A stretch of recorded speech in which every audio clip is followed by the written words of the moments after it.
Greetings and salutations, everyone. I hope everyone is doing well, and welcome to this night-ending bonus upload. Before we jump into it, a couple links. As many of you know, I rely on Patreon, PayPal, channel membership, and the merch to help the channel to continue to grow and go.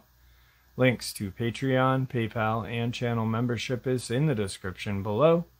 Merch is displayed directly under the video. Also, Dogman Frightening Encounters, Volume 1 through 3, the audiobook versions. They were written and researched by Tom Lyons, narrated and produced by me, Jeff Nadolny. Those audiobooks are available on Audible, Amazon, and iTunes, links to which are also in the description as well. And finally, last but definitely not least, if you'd really like to help support the channel to continue to grow and go, simply subscribe. It does not cost a cent. Click the like button, takes half a second. If you don't want to miss out on any of the informative uploads I put out daily, click that bell icon. And folks, please leave a comment and share the video. Why? Well, because all of these things really do help the channel to continue to grow and go, and folks, they do matter. Now, everyone, I've taken far too much of your time. Let's jump in to this night-ending bonus, shall we? Today's first New Jersey Dogman subscriber encounter. At the time of my encounter, I had just purchased a home in Phillipsburg, New Jersey, May 5th, 2017, off of Exit 3, on Route 78, 5 minutes from Pennsylvania. My job at the time was 90 minutes away in Hackensack, New Jersey.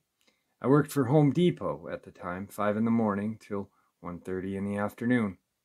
One day, early in the morning, November of 2017, I was making my way to work, left my house at around 3:15 in the morning, making my way to Route 78, eastbound, which is about 5 minutes from my house.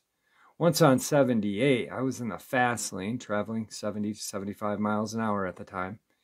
I was driving a 2010 Chrysler Sebring. So I was about 50 feet behind a pickup truck who suddenly came to a stop. So I slammed on my brakes, swerving into the middle lane just as I clipped this dog on the right side of my bumper. Never lost stride. It looked like a dark brown German Shepherd, 4 feet tall on all fours. I rolled my window down to see if it was okay. Then it turned around and stepped onto the pavement. The pickup truck already peeled out, so when it started to approach me, I took off. Next week, I got rid of the car and bought an SUV. A month and a half later, strange things started happening around my house, tapping on my kitchen window, light scratches on the siding.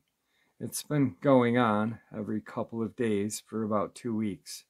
Then one night, I was up late at around 11 p.m. doing dishes. I had the feeling that I was being watched when I looked out the window and saw 2 amber-colored eyes leveled with me, looking at me standing outside of my window. I was so scared my legs gave out on me I couldn't even scream, let alone move. I did not own a gun at the time, so I started leaving my house with a 24-inch sword with jagged edges for sawing things. One day I was running late for work and it was raining heavily that morning. I didn't leave my house until about 3:45, and I had left my sword inside. I was rushing to my car as I felt this primal fear come over me, so I turned around. The same dog that I had hit a few months back was standing 20 yards from me. I was a few feet from my car, my sword in the house. I knew I wouldn't make it. I'm paralyzed with fear as it slowly approaches me and stops about 10 feet from me. As if I already wasn't terrified, it did something that would push my fear to the limits. It stood up on 2 legs, 8 feet tall, as I felt like a 5-year-old looking up at an adult. I'm a retired bodybuilder, and its muscles and definition would make Arnold Schwarzenegger in his prime look like the Nutty Professor. I was terrified and astonished at the same time, me being a retired bodybuilder and witnessing a perfect physique. I estimated its weight to be 600 to 650 pounds. He looked at me like, "Don't think I forgot what you did. I'm here for payback." Then he emitted a light growl that rumbled my chest. Then he showed me his razor-sharp teeth, and I soiled myself. Then it got about 5 feet and growled. I dropped to my knees and was hoping my death was quick. I looked to my left where the street was. I saw Patrick's vehicle making his rounds 150 feet away. Yes, I'm saved. No, he never stopped. I'm crying now, and it's enjoying every moment of it. I was at its mercy, and it knew it. Patrick in the patrol vehicle made its way back and hit the Dogman with its spotlight. It looked over at the police and me. It gave me the impression. I made my point, jumped on my roof and went through my back and took off in the direction of the woods, which is about a quarter of a mile. And one thing I forgot to mention, there are houses everywhere. The cop exited his vehicle with his gun drawn. "Are you okay?" "What was that? Do you need medical assistance?" "No, I don't know what that was." A month after I purchased my house, I installed surveillance cameras around my house. I didn't remember until a couple of days after my encounter. The whole encounter was recorded. However, agents of the government knew that and seized my DVR, but not until I backed up a copy of a flash drive. It's been 2 years since this encounter. I feel like I am still under surveillance. If you have any further questions, I will do my best to answer. Well, I did ask questions. Number 1, when you said you felt like you were under surveillance, by who, the government or Dogman? And number 2, how did the police officer act? The police officer ended up calling medical services for me. I was in a trance-like state. It took me 15 to 20 minutes to come out of. So he came to the hospital to question me after I regained my senses. He said when he first drove by, he saw 2 people in his peripheral. He also got further away. He planned his images in his head when he realized the size difference was not normal. That's why he turned around and headed back towards me. As he approached, he thought he was looking at a Sasquatch until he saw a tail and a muzzle. He said he did not have enough firepower with him to engage it. He was relieved that it decided to leave. His description of it, Hulk with a wolf's head. He reported what he saw to his superior, and a couple of days later, plainclothes agents showed up at my house, questioned me profusely, and demanded access to my DVR, and said what I saw was a bear that wandered into town, and it would be in my best interest not to tell anyone. I would see blacked out SUVs at the corner of my street for about a month, and every now and then they would drive by. What they don't realize is 4 hours prior to them showing back up, I backed up that footage. I saw my DVR to a USB drive. The government is well aware of these creatures, and they are tracking them because a few nights after the incident, a black helicopter flying over the woods for 2 days. Second email, same subscriber. "Hey Jeff, it's Jay. I gave you my encounter a few months ago from New Jersey. I had a strange run-in with government officials, and things happened like IRS debt and so on. They told me if I handed over what evidence I had, I would have my life back, which I did. These people can ruin your life with a click of a button. Jeff, they don't care about witnesses telling their stories because we are all monitored. They care about what can be proven. I actually had a run-in with the officer that was there that night, and we met up to discuss what happened that night and what he found out. How each police department or entity keeps a black book on cryptids that the higher-ups deal with. Also, ever since my encounter, I have bought a few guns. I own a Roddy as well. I also had another encounter in the daytime a month back while I was walking my Roddy. If you're interested. It wasn't the same one back then, as it was captured not too long after my first encounter." I believe it may have been. I'd like to mention that the first and second email from this subscriber were 6 to 7 months before Victor even came on the channel. This is that subscriber's third email.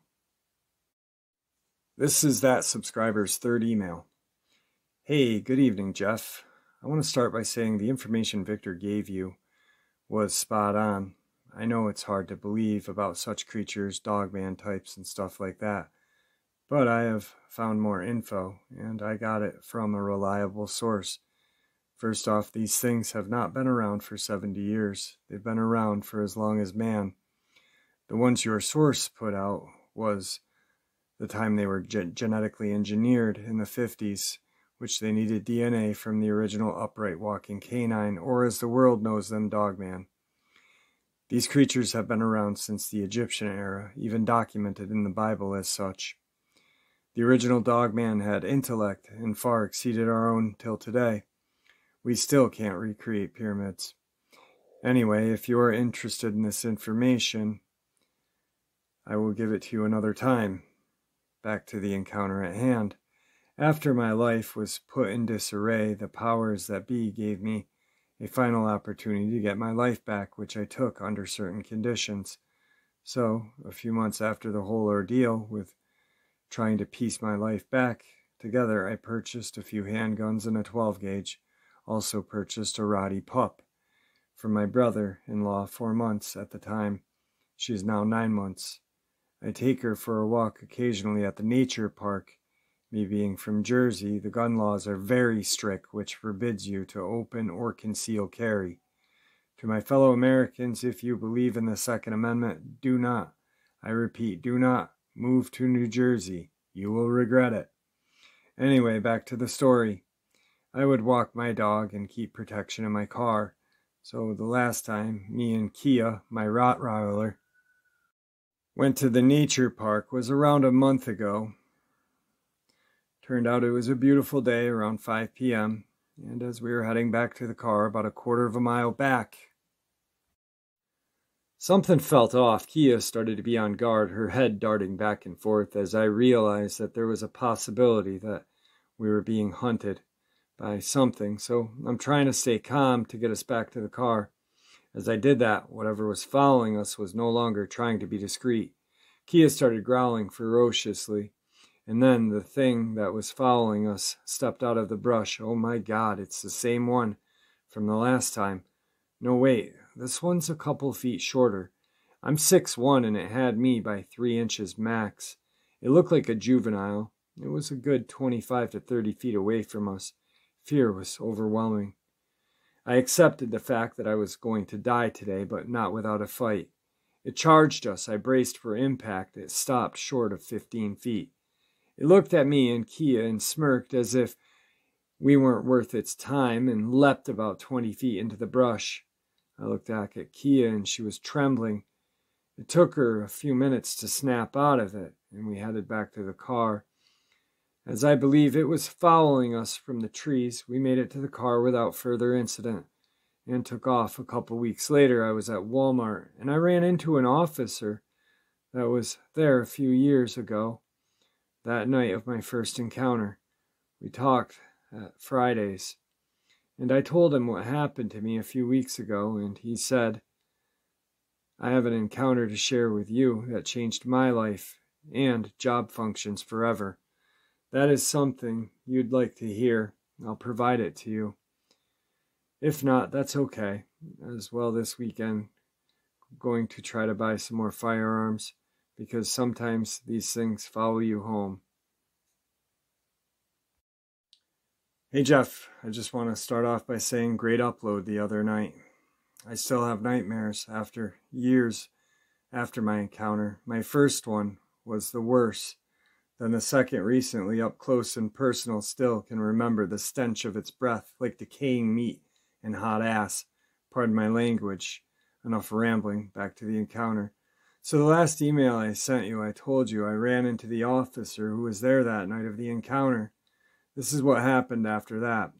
When everything was done, he went back to the police station to give his report, and he was pondering on what he saw what to tell his supervisor, and would he lose his job. Reports stated I was doing my nightly rounds. I passed people who seemed as if one was the aggressor. I turned my vehicle around and headed to the house. Turned my light on it. It took off before I could get a good look. It did look like a werewolf. Ended up having a psych evaluation and was convinced that it was a bear. Fast forward a little over a year, him and a handful of friends were camping at French Creek State Park in Pennsylvania. Him and two other friends were officers in another county and one firefighter. Hang out, fish, drink, do what friends do. Only going to be out there for a couple of nights. So they hiked to their camp location, pitched their tents, and fished. As it was getting later in the day, they started a fire, started talking and drinking. It was roughly 1 a.m. His friends turned in. He was still around the fire talking in the moonlight. Then he heard a roar. It sounded like the cross between a lion and a T-Rex. Two of his friends were passed out drunk. One awoke to the noise. The firefighter. What was that? Don't know. It sounds big and close. He heads to the tent and grabs his handgun. The only one out of the group to have one of them. Heavy footfalls start to approach them from the brush. Multiple angles as well. Whatever it is trying to flank us. Red and orange eye shine. They were surrounded, their friends in the tent, 20 feet from them and 10 feet from the brush. Something grabs their tent and drags it into the woods with the two in it with incredible speed. I fired 2 shots in the direction, praying to miss my friends and hit what was grabbing them. After shots fired, they came to and barreled out of the tent. What is going on? I don't know. I think we are being hunted. Hunted? By what? I don't know. I counted 8 eye shine. Do any of you have your pistols with you? No, we don't. Great. I don't have enough bullets for what's out there. Do we go to the car? No, it's too far. We'll never make it. One of the creatures would charge to draw fire. The others would attack, causing the friends to scatter, grabbing one of the friends, ripping his arm off, trying to finish him. I shot at it. First bullet missed its head. Second entered through its ear, leaving brain matter everywhere. They leave, but they are not gone. We had to stop the bleeding using a knife we used to gut fish. We stuck it in the fire, cauterized the wound. Sorry to stop it here, but the rest of what happened is a bit long, and my kids are home for 2 weeks. Should have the rest up to you by tomorrow. The next email and final email. Hey Jeff, sorry late, but here's the rest of the encounter. Also, I had to get a refresher on what happened after, so I wouldn't mix things up. So, after they were able to cauterize the wound, they were arguing if they should make a stand or hike back to their vehicles, which was a couple miles. The friend was in bad shape, and they believed he may not make it the night. So 2 friends placed the injured in a sleeping bag and hauled him to the direction of where they believed the vehicle was. The officer with the only gun would cover them. Not too long after they were moving, they heard noises in the opposite side of them, in the brush, flanking them. One would advance and then fall back into the brush strategically, as if they were trying to draw a fire, so one can go in for the kill. They hunkered down where they were and decided to try to kill another one. They might consider the risk too high and back off. After the standoff lasted around 15 minutes, he was able to get a shot off, hitting one of the dogmen in the stomach, which caused it to yelp and take off. As the others were distracted and clearly visible, he took another shot, hitting another one in the neck. That one took off. Checking to see how many bullets he had left.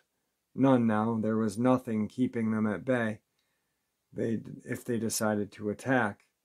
What he believes was the alpha had red eyes, staring at him with hatred as he pointed his empty pistol to the creature, and it let out a demonic roar that brought them to temporary paralysis, and it disappeared into the darkness from which it had come.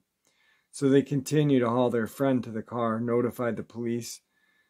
got to the hospital and tried to figure out what to tell the authorities about what had attacked them. They all agreed that it was a bear. However, government agents took over the investigation and asked who killed the bear, and the one friend said I did. He got separated from his friends.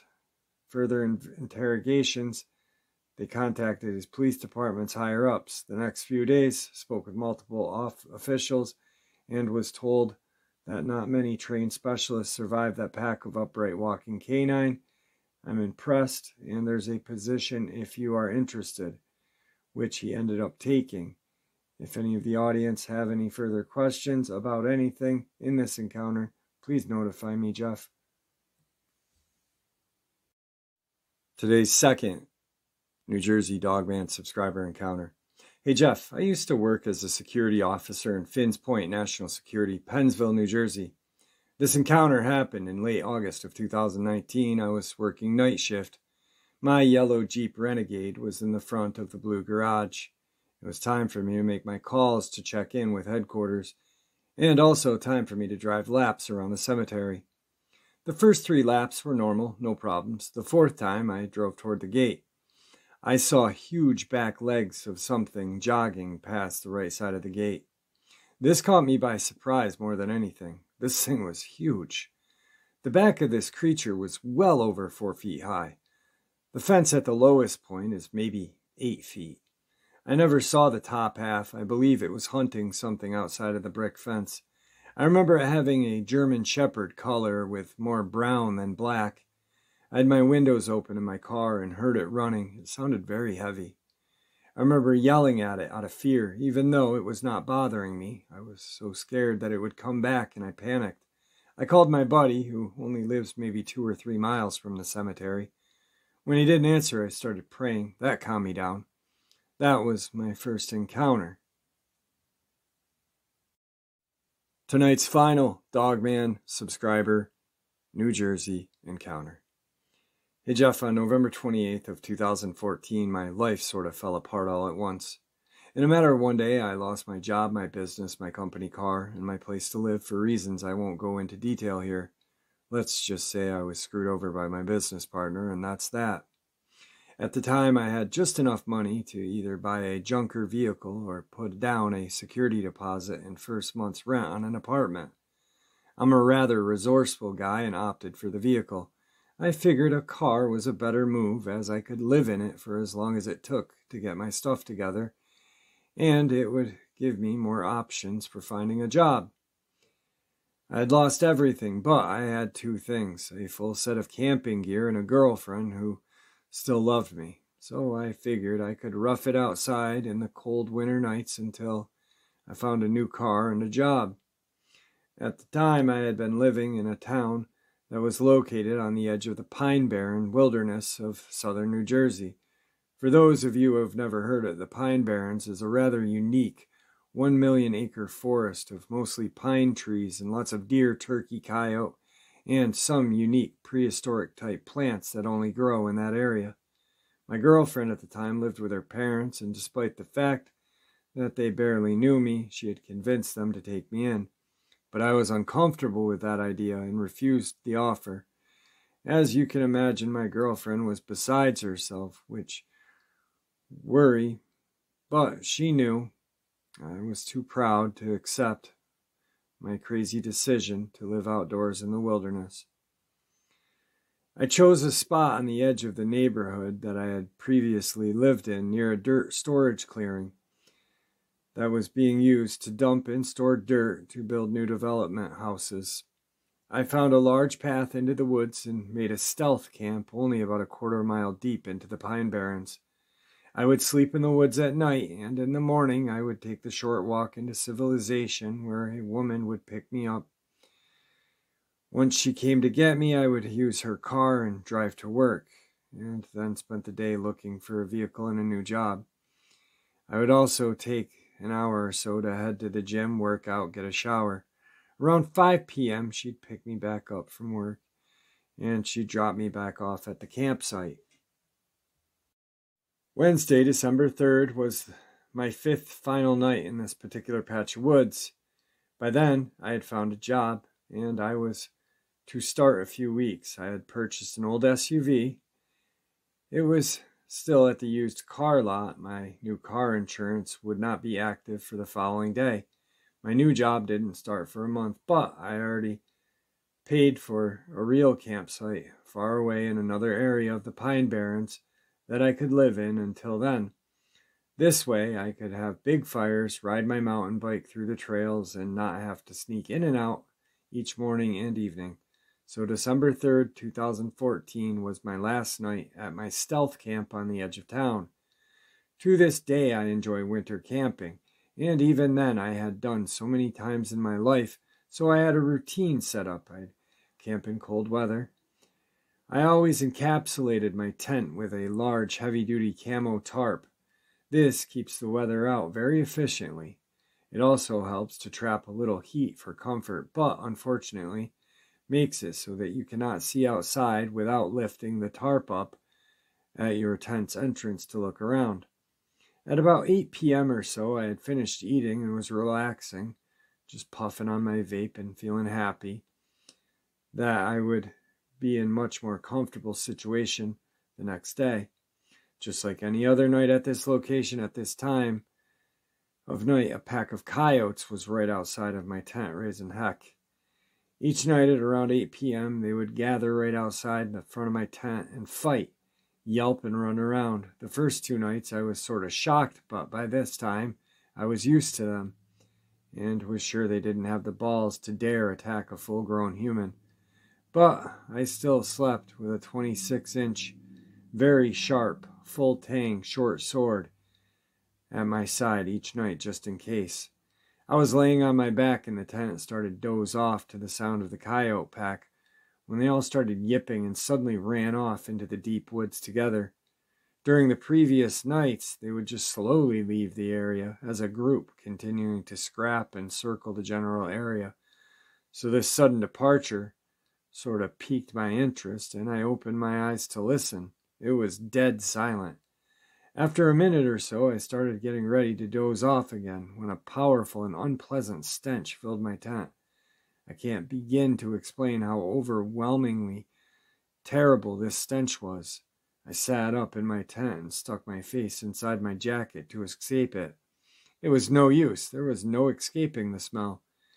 It was a combination of extremely bad BO mixed with dirty feet, skunk, and crap. I was too overwhelmed by the odor to even ponder what was making it. It was strong enough to make me feel sick. I remember at one point trying to avoid the smell by breathing through my mouth. The odor was so strong that I could taste it on the tip of my tongue. I was at the point of holding my breath, and whatever it was that was stinking up my campsite needed to go away. So I decided to go outside of my tent and run whatever it was off. I unsheathed my sword and started to unzip the tent entrance when I heard someone or something walk down the path of the woods that was located behind my camp. I say someone instead of something really because it was clearly a person walking on 2 feet. It was bipedal. I slowly zipped the tent back up and went silent. The path was pretty well traveled during the day by locals walking their dogs and by neighborhood kids, but this was the first time at night I had heard anyone using it. Whoever it was big and heavy because I could actually hear the thud of their feet impact the dirt path with each step. I had made my stealth camp pretty close to the path for ease to use, but my camouflage was so well. It was also behind a dirt mound with brush and the camo tarp that one could walk within 100 yards of it and not see it.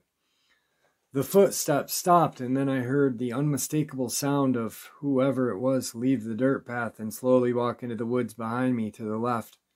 My heart sank and adrenaline filled my bloodstream. I had made it for 4 nights undetected, and on my last night I was going to get found. I'm sure I was in some kind of private property, and with all the bullcrap going on in my life at the time, the last thing I needed was to get arrested by the cops and for them to break my camp up. Like I said, my camp was well hidden, and it showed no signs of anyone being there while I was gone, so I was wondering why this person was heading toward me. This whole time the stench was just as strong as ever, but had taken backstage in my mind to the current new situation at hand. I could hear whoever it was carefully and slowly walking closer and closer, until they were maybe 20 feet off to my left. It sounded like the footsteps of someone trying to sneak up on something or someone else. They stopped at my left side for a moment, and then started to walk at a normal, noisy pace through the leaves until they were about 15 to 20 yards from my tent in the area where the coyotes would congregate each night. Then it stopped. I could hear deep, hoarse breathing, like a giant monster catching its breath. I was paralyzed with fear. My heart was pounding out of my chest. Then it walked right up to the front of my tent. I clutched my blade and held my breath. Next, whatever it was, walked very slowly around the right side of my tent, still breathing deep and heavy. Then it leaned itself right into the wall of my tent and started to sniff very loudly. It took a long, deep sniffing noise through its nose and would exhale through its mouth. I was terrified, as its face was just feet away from me. At this point, I'm growing confused. The only logical thing I could think of was a bear was right outside of my tent. But the thing is, bears are almost non-existent in the Pine Barrens, especially so close to a busy construction site. But I thought to myself, what else could it be? Also, hibernation should have been happening. Nothing was making sense. I was sure that I heard a person on 2 feet walking this whole time, but no humans, no matter how dirty or homeless, could smell so powerfully dirty and nasty. Plus, the breathing I was hearing sounded more like a giant monster than a human. But monsters aren't real, right? So I rationalized that it had to be a bear. At this point, I had to do something. I figured I would say something aloud. If it was a giant smelly person, I could probably get a response. And if it indeed was a bear, there was 99.99% chance it would just run for its life once it realized there was a human in the tent. One thing I knew was black bears are terrified of humans. So I took a deep breath and said loudly, "Who's out there?" And then I whacked the side of my tent. It was standing with a hard and quick whack. The thing took 2 steps back, and to my absolute horror, let the most deepest, terrifying growl I'd ever heard. At this point, my heart stopped. I almost crapped myself. It was a long, very deep growl, just like a dog's would sound. But that dog had to weigh 800 pounds. I sat there with my blade poised in shock and terrified and waited for whatever it was to rip through my tarp and kill me. After what was probably 5 to 10 seconds, a second growl, it went silent, and all I could hear was the deafening noise of my pulsing heart in my brain. Then suddenly, to my surprise, it walked away into the forest. I could hear the unmistakable sound of the creature on 2 legs crushing dried leaves and twigs underfoot. I stayed perfectly still, holding my breath until I couldn't hear it anymore. Then I took a deep breath and almost collapsed in relief. The horrible stench began to get less and less until it finally went away. I was feeling relieved and my heart was starting to calm down a bit. Suddenly, I heard the sound of what could only be a large branch snapping quickly from a tree, or snapped in half, followed by it being smashed into a tree or another piece of wood. Right after that, it made a noise that sounded like a very single loud dog bark. My heart jumped to full turbo mode once again, and I broke out in a cold sweat. After that, I heard nothing else, and a good 20 minutes I calmed down. When my adrenaline finished, I was overwhelmed and exhausted. I reasoned, if it wanted to do me harm, it would have done so. Interestingly, I had one of the best nights of sleep I had ever had, and in the morning I packed everything up and got out of there. When my girlfriend picked me up that morning, she took one look at me and asked why I looked so disturbed. I told her what had happened, and she said, "It must have been one of those coyotes." that I was being so dramatic over. To this day, the only person who believes me is my brother and my 13-year-old son. I had always told myself it was a bear. I couldn't come up with any other logical conclusion, but like I said, black bears are non-existent almost in the Pine Barrens. Also, since I've done my research, I have learned that bears do not have strong odor, even during mating season or while hibernating. The thought of being a Sasquatch never crossed my mind at the time because though they only existed in northwestern United States and Canada, that is, if they existed at all. Beside that, would it be the mythical creature of the Jersey Devil? Who knows?